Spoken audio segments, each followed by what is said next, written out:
అందరికీ నమస్కారం. అత్యంత ప్రమాదకరమైనది పక్షవాతం అనగా పెరాలసిస్ అంటారు దీన్ని.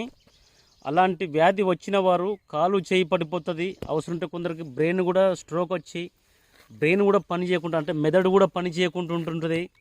అలాంటి మాట కూడా పడిపోతుంది. కాలు చేయి అనేది మొత్తం స్పర్శ గుణం అనేది ఏం లేకుండా పోతుంది. కదలికలు అనేవి ఆగిపోతాయి.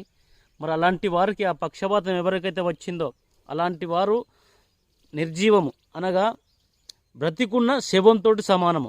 వాళ్ళు ఎక్కడికి కదలేరు, ఎక్కడికి పోలేరు.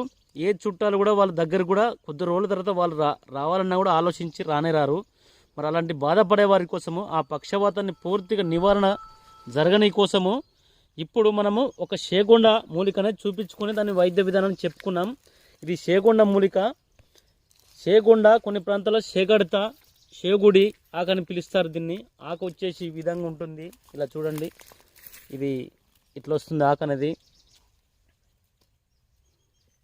ఇవి కాయలు వచ్చేసి ఈ విధంగా గుత్తులు గుత్తులు ఇట్లా వస్తాయి. ఇట్లా పూత వచ్చేసిగో ఇలా ఈ విధంగా పూత అనేది ఉంటుంది.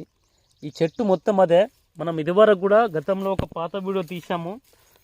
దీన్ని వాడిన వాళ్ళు చాలామంది ఇప్పటివరకు అయితే బాగుపడ్డరట, మనకు చెప్తూనే ఉన్నారు. అయితే మనం దీన్ని ఏం చేయాలంటే దీన్ని ఆకుని తీసుకొని ఒక 20 నుంచి 25 గ్రాముల మోతాదుగా ఒక ఆకుని తీసుకొని మెత్తగా దంచి దాన్ని ఒక 50 ml వాటర్ పోసి ఈ యొక్క మన ఎచ్చాల పొడి, చొంటి, మోడి, పిప్పళ్ళు, వాయు మిరియాలు, మంచి మిరియాలు, పిరంగి చెక్క, ఈ మొత్తము ఒక 6 రకాల ఎచ్చాలను మనం మెత్తగా నూరుకొని వస్త్రగలితం చేసి ఈ పసరులో ఒక 3 గ్రాముల మోతాదుగా ఈ చూర్ణాన్ని అందులో వేసి ఆ చూర్ణం మొత్తం కలుపుకొని అది పసరులో కలుపుకొని పరిగడుపును తాగాలి. మనం పరిగడుపును ఇట్లా 5 రోజులు తాగి ఒక 10 రోజుల వరకు మనం పత్యం చేయాలి. పత్యము అనగా ఎల్లిగడ్డ కారంతో భోజనం చేయాలి. కొన్ని ఎండుమిర్చి, ఎల్లిపాయలు, ఉప్పు, కారం వేసుకుంటే ఎండుమిర్చికి బదులు కారం కూడా కొందరు వేసుకోవచ్చు. కొద్దిగా జీలకర్ర వేసి మెత్తగా నూరి దాంతో మనం భోజనం చేయాలి. ఇట్లా 10 రోజులు కనుక చేసినట్టయితే ఆ మాట కానీ ఆ పక్షవాతం కానీ అన్నీ రిలీఫ్ అయిపోతాయి. ఇట్లా పండిన కాయలు కూడా మనము ఇట్లుంటాయి. ఇట్లా చూడండి, పండిన కాయలు అనేవి ఈ విధంగా పండుతున్నాయి. ఇట్లా ఇవన్నీ విత్తనాలు అవుతున్నాయి. ఇట్లా వీటిని తీసుకుపోయి మనం వేసుకున్న చెట్లు అనేవి వస్తాయి.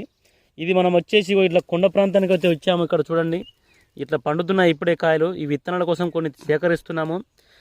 ఇలా చూడండి, మొత్తం ఇది పర్వతాల ప్రాంతము. ఎచ్చాలు అనేటివి పాత వీడియోలు ఉంటాయి. ఆ 10 రకాల వరకు కూడా వేసుకోవచ్చు మనం ఎచ్చాలు. ఆ పాత వీడియోని చూసి కూడా మీరు ఈ మందాన్ని తయారు చేసుకొని ఉపయోగించుకోవచ్చు మనం. ఈ విధంగా అయితే